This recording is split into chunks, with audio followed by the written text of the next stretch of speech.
দিল্লিতে প্রধানমন্ত্রীর সঙ্গে মুখ্যমন্ত্রীর বৈঠকের দিনই রাজ্যে আরও এক দলবদলকারী বিধায়কের বাড়িতে হানা দিল কেন্দ্রীয় এজেন্সি। এবার মুর্শিদাবাদের সাগরদিঘির বিধায়ক বায়রন বিশ্বাসের বাড়ি, তার মালিকানাধীন স্কুল, হাসপাতাল, কেমিক্যাল হাব, চা কোম্পানির অফিস, বিড়ি ফ্যাক্টরি সহ 6টি জায়গায় তল্লাশি চালালো আয়কর দফতর।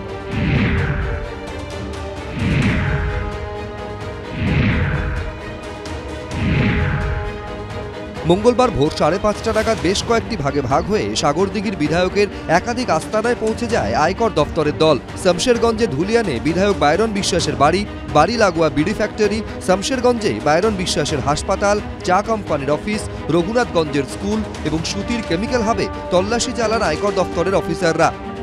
আয়কর দপ্তরের আধিকারিকরা একের পর এক হাসপাতাল, স্কুল, এমনকি চায়ের যে অফিস রয়েছে সেখানেও তদন্ত চালাচ্ছেন। আমি সেরকম বলতে পারবো না, তবে হতেও পারে। ওনারা তো বলেছেন, আমরা জানি আপনি খুব ভালো লোক, উঁচু অফিসারটা যে আছে আমার বাবার মতো, আপনি খুব দয়ালু লোক, গরিব মানুষদের খুব ভালোই করেন আপনি। আমরা জানি স্কুলে অনেক গরিব ছেলেকে ফ্রিতে পড়ান, হসপিটালেও আপনার অনেক ওষুধপত্র, ডাক্তারের ফি যারা গরিব মানুষ আছে তারা নেন না। আমরা সরকারি লোক, আমাদের কাছে আপনার বিরুদ্ধে কিছু সে যে কোনো রাজনীতি প্রতিহিংসা আপনি কি মনে করছেন হলে হতেও পারে, আমি সেটা বলতে পারবো না। বাইরন আছে। আয়কর তল্লাশির বিষয়ে জানতে একাধিকবার বায়রন বিশ্বাসের সঙ্গে যোগাযোগের চেষ্টা করা হয়, কিন্তু তার কোনো প্রতিক্রিয়া পাওয়া যায়নি।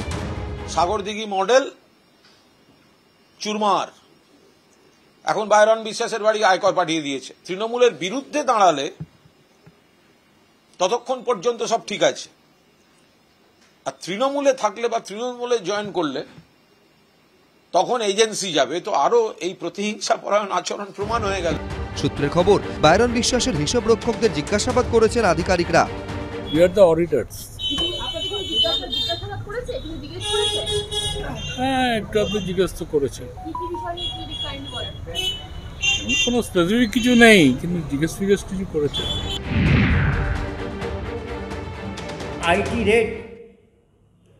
আইটি রেড করেছে। ইনকাম ট্যাক্স যদি দেখে আইনে খালাস পাচ্ছে, আইনে খালাস হয়ে যাবে। যদি দেখে আইনে বেনিয়ম আছে, তাহলে বেনিয়ম অনুযায়ী সাজা পাবে। বায়রন বিশ্বাস তো কংগ্রেসের সন্তান, বায়রন বিশ্বাস তো সিপিআইএম এর সমর্থক। বায়রন বিশ্বাসের রাজনীতির পরিচয়ের বাইরে তিনি একজন বিরাট ব্যবসায়ী। তার ব্যবসা সংক্রান্ত কোন বিষয়ে আইটি রেড হচ্ছে, এখানে বিজেপির সঙ্গে প্রতিহিংসার কোথায় সম্পর্ক? মুর্শিদাবাদের ধুলিয়ান, রতনপুর, জঙ্গিপুর ছাড়াও কলকাতা, শিলিগুড়ি, ঘোড়ামারা এবং দিল্লিতেও বায়রন বিশ্বাসের সংস্থার অফিস রয়েছে। সূত্রের খবর, এইসব সংস্থাগুলি নিয়েও খোঁজখবর শুরু করেছে আয়কর দফতর। রাজীব চৌধুরী, অনির্বাণ বাগচি, প্রকাশ সিনহা, এবিপি আনন্দ।